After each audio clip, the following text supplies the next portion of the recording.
Welcome to legal guide 360 your complete legal compass में आप सभी व्यूअर और लिसनर्स का एक बार फिर स्वागत है।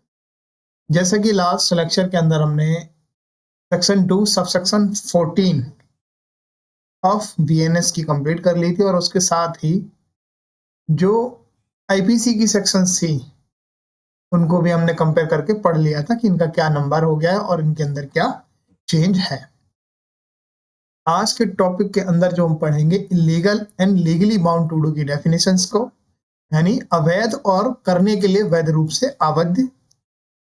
नेक्स्ट जो डेफिनेशन पढ़ेंगे वो पढ़ेंगे जज की। नॉर्मली आपको लगता होगा कि जज बहुत इजी, आप किसी को भी बोल सकते हैं जज, पर लॉ में डेफिनेशंस थोड़ी क्रिटिकल दी हुई है जज की, तो आप कॉन्सेप्ट के हिसाब से समझना।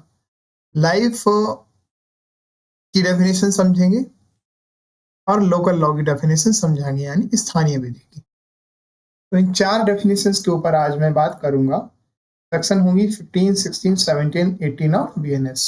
तो मैं नए लॉ के अकॉर्डिंग ही आपको समझा रहा हूं और बता रहा हूं, तो उसके अकॉर्डिंग हम समझेंगे। तो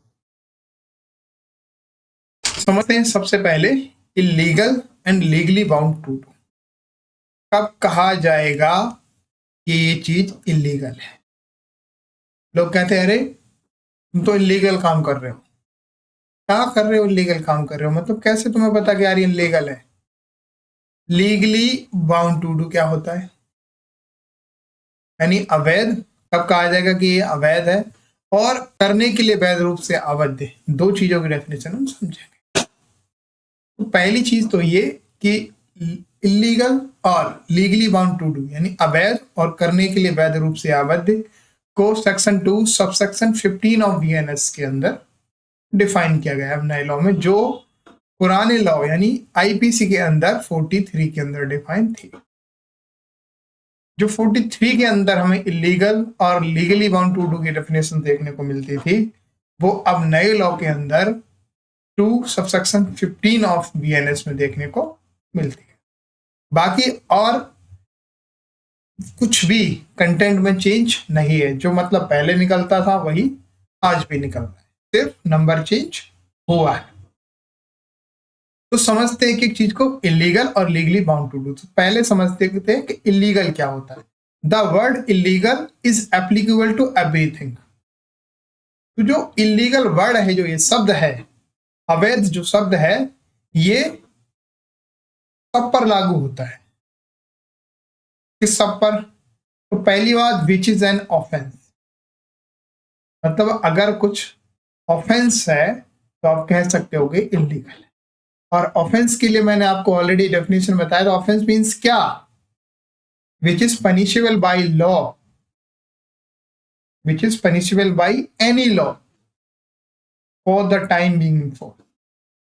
मतलब ये कि जिस एक्ट या जिस ओमिशन को, ठीक है, पनिशेबल बनाया गया हो किसी भी लॉ के द्वारा, और वो उस टाइम पे लागू होना चाहिए। और वो कोई एक्ट या कोई ओमिशन किसी लॉ में अगर आपने पनिशेबल बनाई और अगर वो लागू है और वो चीज अगर आप करते हो तो ऑफेंस है।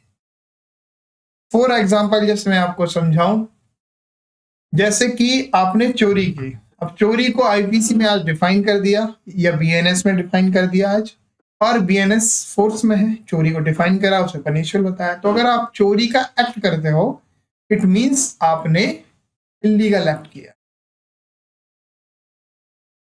ऐसे कोई और आप अगर मर्डर करते हो और मर्डर डिफाइन है और वो लॉ एप्लीकेबल है, तो इट मींस आपने इलीगल एक्ट किया। दूसरी बात जो है, which is prohibited by law.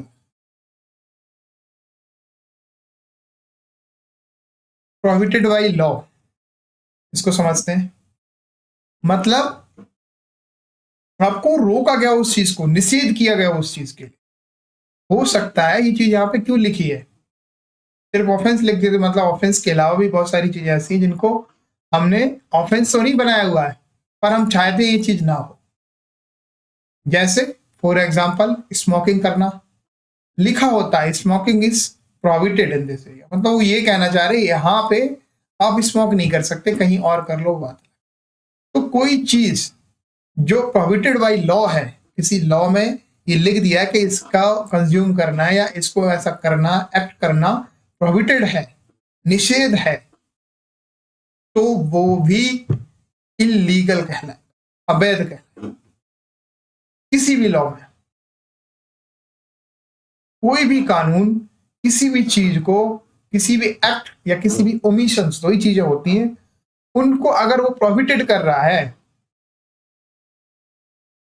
और आप अगर वो चीज कर रहे हो फिर भी, इट मींस आप इलीगल एक्टिविटीज कर रहे हो। तीसरी चीज,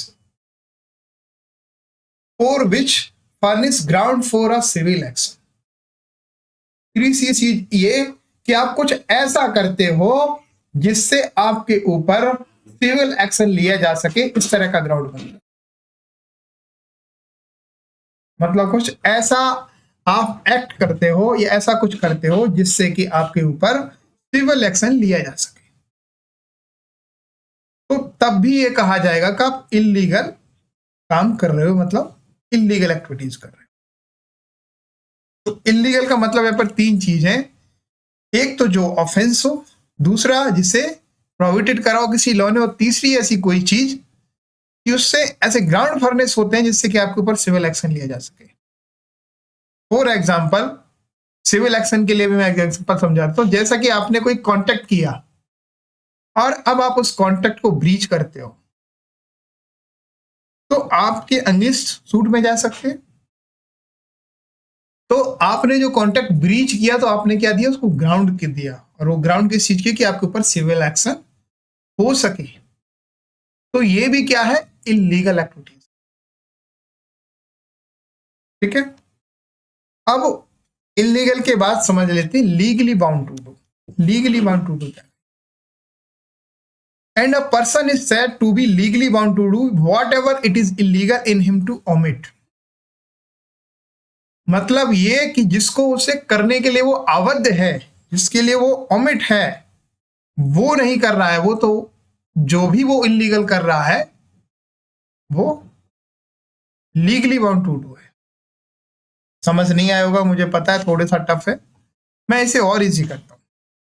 फॉर एग्जाम्पल, इसका बहुत अच्छा एग्जाम्पल अगर मैं आपको दूं कि एक महिला जाती है पुलिस स्टेशन में और उसके साथ रेप जैसी वारदात हुई है, वो पुलिस स्टेशन में अपनी कंप्लेंट देती है और एफआईआर के लिए गुहार लगाती है कि ये व्यक्ति इनके अगेंस्ट कार्रवाई की जाए। पर जो पुलिस स्टेशन का जो एसएचओ है, थाने का जो भार साधक अधिकारी है, या कोई और पुलिस वाला जो भी है जिसकी ड्यूटी लगाई गई है इस काम के लिए, वो उसकी कंप्लेंट नहीं लेते। तो उन्होंने क्या किया है, legally bound to do, illegal काम किया उन्होंने। उनकी ड्यूटी बनती है एफआईआर करनी, ओमिट है वो इस चीज के लिए। उन्हें ऐसा कार्य करने के लिए लॉ के द्वारा बाध्य किया गया है, और अगर वो ऐसा नहीं करते हैं तो उन्होंने, इसका मतलब क्या है, इलीगल किया। इसीलिए यहां लिखा है whatever it is illegal him to omit. कुछ भी वो ऐसा इलीगल करते हैं जिससे ओमिट हो जाता है। ठीक है, और अब ये पुलिस ऑफिसर एफआईआर नहीं करता तो इस पे 166A ऑफ आईपीसी, और अगर नए लॉ की बात करें तो मेरे ख्याल से 199 ऑफ बीएनएस के अकॉर्डिंग उसको सजा दी जाएगी। तो लीगली बाउंड टू डू का मतलब है जिस चीज के लिए आपको बाध्य किया गया है, और अगर वो काम आप नहीं कर रहे तो आप, इट मींस इलीगल काम कर रहे हो, और जो illegal in him to omit आप कर रहे हो उसी को हम कहेंगे legally bound to. I hope दोनों चीजें आपको समझ में आ गई। नेक्स्ट समझ लेते हैं। नेक्स्ट जो डेफिनेशन हमारे पास निकल के आती है वो जज साहब। नॉर्मल आम भाषा में आप जज साहब को कैसे समझते हो मुझे नहीं पता। न्यायाधीश, तो पहली चीज तो ये कि बीएनएस के अंदर, भारतीय न्याय संहिता के अंदर सेक्शन 2 अब सेक्शन 16 में इसको डिफाइन किया। डेफिनेशन से क्वेश्चन पूछे जाते हैं तो ये तो आपको याद करनी पड़ेगी कि कहां पे क्या होगा। बात अगर आईपीसी में करें तो इसमें आईपीसी के अंदर इसको सेक्शन 19 के अंदर ऑलरेडी डिफाइन किया हुआ था, जो कि नए लॉ के अंदर 16 में डिफाइन है, सेक्शन 2 सब सेक्शन 16 के अंदर। अब समझ लेते हैं कि जज क्या है। लॉ हमारा जज किसको बताता है कि कौन होगा जज।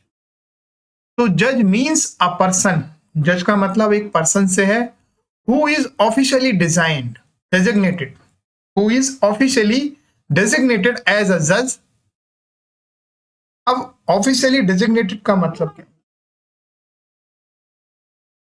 ऑफिशियली डेजिग्नेटेड का मतलब होता है अप्रूव्ड बाय गवर्नमेंट एंड या और someone in authority,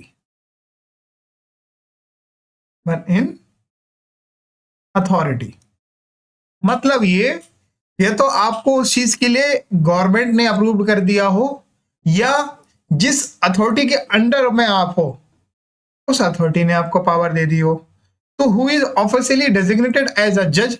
अब जज साहब को डेजिग्नेट करा या तो स्टेट गवर्नमेंट ने करा होगा with the consent of high court, अगर सेंट्रल का मामला है तो सेंट्रल करेगा, वॉट जो भी है। तो ऑफिशियली डेजिग्नेटेड जो व्यक्ति है एज अ जज, एक तो उसे हम कहेंगे कि वो जज साहब है। पहली चीज, एक चीज ये याद रख लो आप कि ऑफिशियली डेजिग्नेट एज अ जज जिस पर्सन को बनाया है, ऑफिशियली डेजिग्नेट किया गया, वो जज है। और इसके अंदर इंक्लूड हैं वो व्यक्ति भी, कौन कौन व्यक्ति इंक्लूड है, अब इसको समझ। अगर आपको पता करना हो किसे जज कहेंगे तो अगर ये डेफिनेशन आपने पढ़ ली तो आप समझ जाएंगे कि जज।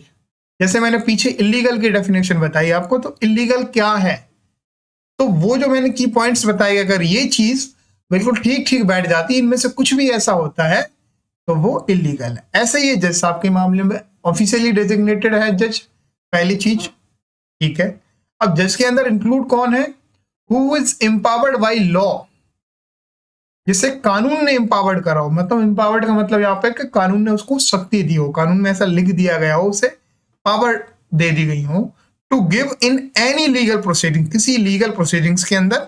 अब लीगल प्रोसीडिंग्स के अंदर जुडिशियल और एग्जीक्यूटिव दोनों प्रोसीडिंग्स आती हैं, तो यहां याद रखना है आपको, यहाँ पे एग्जीक्यूटिव और जुडिशियल प्रोसीडिंग्स लिख के वर्ड यूज हुआ लीगल प्रोसीडिंग्स। अब लीगल प्रोसीडिंग्स के अंदर दोनों प्रोसीडिंग्स आते हैं, क्योंकि एग्जीक्यूटिव मजिस्ट्रेट जो एक्शंस लेता है वो भी लीगल प्रोसीडिंग्स ही होती हैं, और जो कोर्ट के अंदर हमारे जुडिशियल मजिस्ट्रेट जो काम करते हैं वो भी लीगल प्रोसीडिंग्स ही होती है, ठीक है। सिविल और क्रिमिनल, सिविल प्रोसीडिंग्स, क्रिमिनल और डेफिनेटिव जजमेंट। इस पॉइंट को आपको समझना, अगर इस पॉइंट को समझ गए आप जज की डेफिनेशन समझ जाएंगे। डेफिनेटिव जजमेंट का मतलब होता है अंतिम फैसला, डेफिनेटिव जजमेंट है।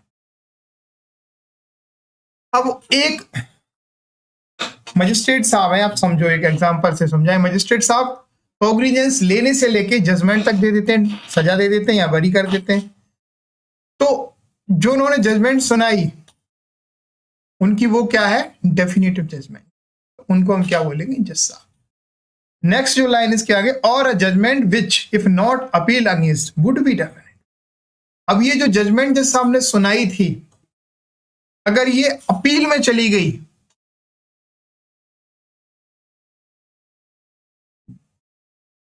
तो ये जज साहब नहीं कहलाएंगे। अपील में नहीं गई है तो जज साहब कहलाएंगे, समझ रहे हो। कोई जजमेंट अपील में है तो ये जज के लिए क्वेश्चन मार्क। तीसरी बात जो है, और अ जजमेंट, अगर नहीं आया होगा समझ, मैं रिपीट कर दूंगा, और a judgment which if confirm by some other authority would be definitive. अब ये जो मैं बताना चाह रहा हूं आपको कि कोई ऐसी जजमेंट है जिसको कंफर्म करने के लिए भेजा गया है। तो मैं आपको बता दूं कि सेशन जज साहब डेथ की पनिशमेंट तो दे सकते हैं, पर डेथ की पनिशमेंट को कंफर्म उनको हाईकोर्ट से कराना पड़ेगा। ये जो बात हो रही है वो वही हो रही है, तो वो भी जज साहब कहलाएंगे। तीन चीजें, एक पहली, किसी भी लीगल प्रोसीडिंग्स में, सिविल और क्रिमिनल में डेफिनेट जो है जजमेंट दे दें, और जजमेंट ऐसी होनी चाहिए जो अपील अगेंस्ट नहीं होनी चाहिए, वुड बी डेफिनेटिव होनी चाहिए, वो डिसाइड हो गई हो। और judgement which if confirm by some other authority would be definitive, और किसी ऐसी अथॉरिटी को भेजा हो कंफर्मेशन के लिए, जो भेज सकते हो किसी अथॉरिटी को कंफर्मेशन के लिए, तो वो भी जज साहब कहलाएंगे। तीन चीजें थी, अगर ये चीजें आप समझ गए तो ये जज साहब कहलाएंगे। दूसरा इसका जो है वो ये बताता who is one of a body of persons. Body of persons भी जजेस कहलाएंगे, जज कहलाएंगे, which body of person is empowered by law to give such judgment. जो ऊपर डेफिनेटिव जजमेंट की बात हुई है, अगर बॉडी ऑफ पर्संस है वो लोग, और इस तरह की डेफिनेट जजमेंट अगर वो दे पावर है, इसके लिए वो एम्पावर है वो पर्सन, तो उन्हें भी हम जज कहलाएंगे, उन्हें भी हम जज कहेंगे। अब इसमें जो ये बॉडी ऑफ पर्संस का क्या मतलब है, जैसे मैं आपको बताऊं, एक जज तो बोल देते हैं सिंगल बेंच, ऐसे ही दो जज बैठते तो इसको हम बोलते हैं डिवीजन बेंच। तो ये यही कह रहे हैं, अगर ये डेफिनेटिव जजमेंट दे देते हैं दो लोग, तो इनको हम जज की कैटेगरी में रखेंगे। ऐसे ही तीन जज अगर हो जाते हैं किसी बेंच में, तो उसको हम फुल बेंच बोल देते हैं। मैं आपको बेसिकली अंतर बता रहा हूं। और तीन के बाद फोर और मोर अगर हो जाते हैं, तो इसको कॉन्स्टिट्यूशनल बेंच कहते हैं। तो ये तो बेंच थी सिंगल, डिवीजन, फुल और कॉन्स्टिट्यूशनल बेंच की बात थी।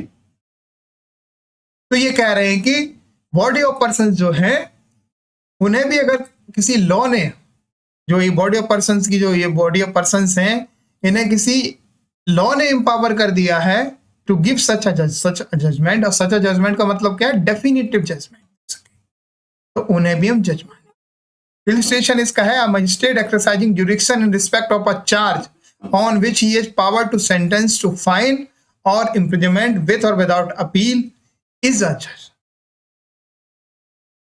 एक जो मजिस्ट्रेट है वो अपनी जुरिडिक्शन को एक्सरसाइज कर रहा है इन रिस्पेक्ट ऑफ चार्ज, और he has power to sentence, और उसे ऐसी पावर है कि वो फाइन और इम्प्रिजनमेंट दोनों दे सकता है, विद और विदाउट अपील भी, तो उसे हम जज माने।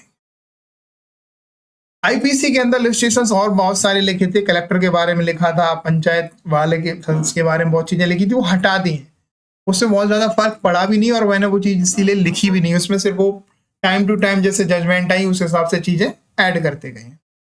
नाउ जज को अगर मैं एक भाषा में अगर कहूं, तो पहली बात जिसे ऑफिशियली डेजिग्नेट करा गया हो, दूसरी बात उसे एम्पावर करा गया हो लॉ के द्वारा किसी लीगल प्रोसीडिंग में, सिविल और क्रिमिनल में, जिसमें वो डेफिनेटिव जजमेंट दे सके, और जो if not appeal against would be definitive ना हो, और जो तीसरी बात, वो किसी अथॉरिटी को वो जी जो है डिसीजन दे रहा, वो कंफर्मेशन के लिए भेज सकता हो, और वो वुड बी डेफिनेटिव होनी चाहिए। और जो चौथी बात मैंने बताई कि बॉडी ऑफ पर्संस भी जजेस कहलाएंगे अगर वो इस तरह की जजमेंट देने के लिए एम्पावर है बाई लॉ के द्वारा। और एक मजिस्ट्रेट है जो अपनी एक्सरसाइज को jurisdictions in respect of charge के मामले में कर रहा है, उसे सेंटेंस और ये सब देने की पावर है विद और विदाउट अपील, वो भी जज के अंदर इंक्लूड होता है। नेक्स्ट समझ लेते हैं लाइफ। मजा आया देखो आपको जज की डेफिनेशन में, नॉर्मल भाषा में जज का क्या मतलब, और कितना क्या आप ऐसे ही समझ लो। अगर ये चीज एप्लीकेबल नहीं हो रही तो वो जज नहीं है। लाइफ का मतलब क्या है, जीवन। लॉ के अंदर इसे भी डिफाइन करा है, डिफाइन करा तो हम पढ़ेंगे।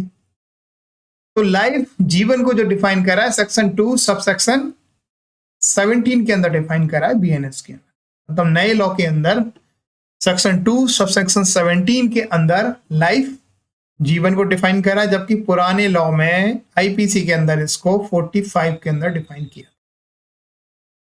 यस, तो एक चीज तो ये याद रखनी कि जो लाइफ और जीवन को 45 आईपीसी में डिफाइन किया था, उस लाइफ और जीवन को आप sub section 2 subsection 17 of BNS में डिफाइन करें।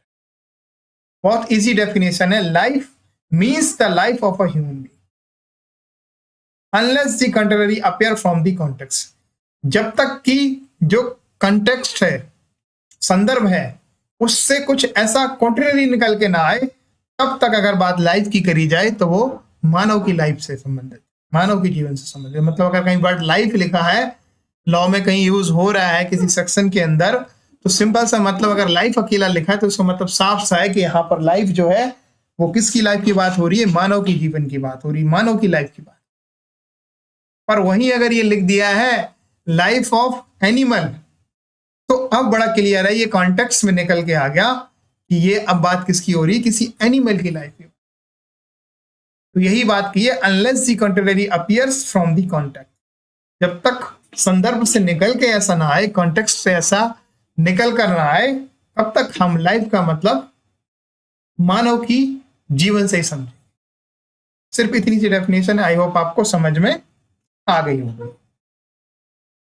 नेक्स्ट डेफिनेशन है वो लोकल लॉ की, स्थानीय विधि।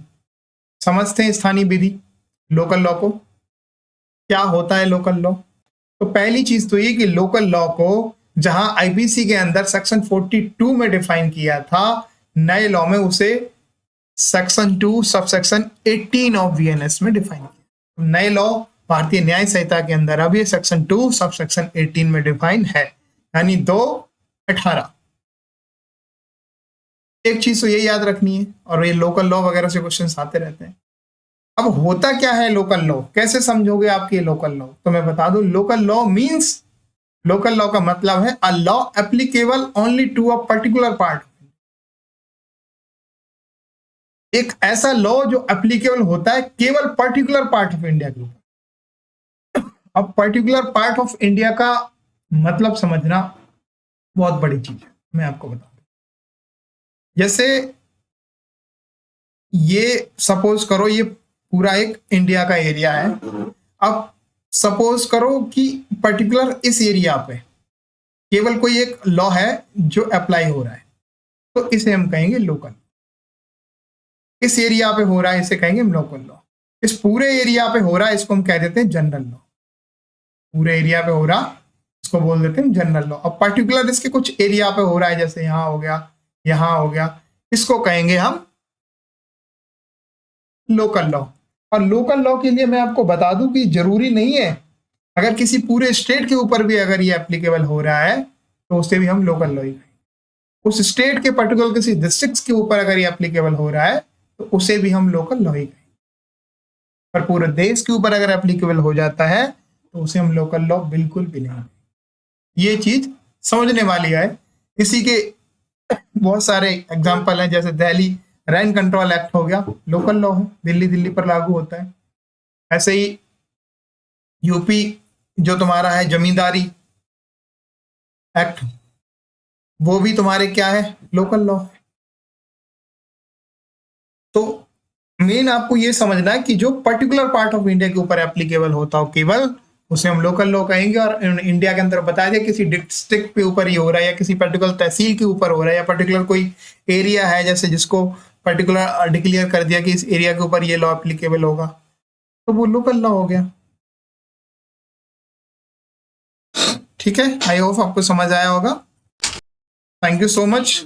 Join our Telegram channel to get free study material. इस QR कोड को स्कैन करके आप इसकी PDF इजिली वहां से पा सकते हो। And subscribe for more videos. Like and subscribe. अगर आपको मेरी वीडियोस पसंद आते हैं तो लाइक और सब्सक्राइब करना ना भूलें, ताकि आगे के जो वीडियोस हैं वो आपको मिलते रहे। Thank you so much. मिलेंगे कल फिर एक नए लेक्चर के साथ। तब तक के लिए धन्यवाद।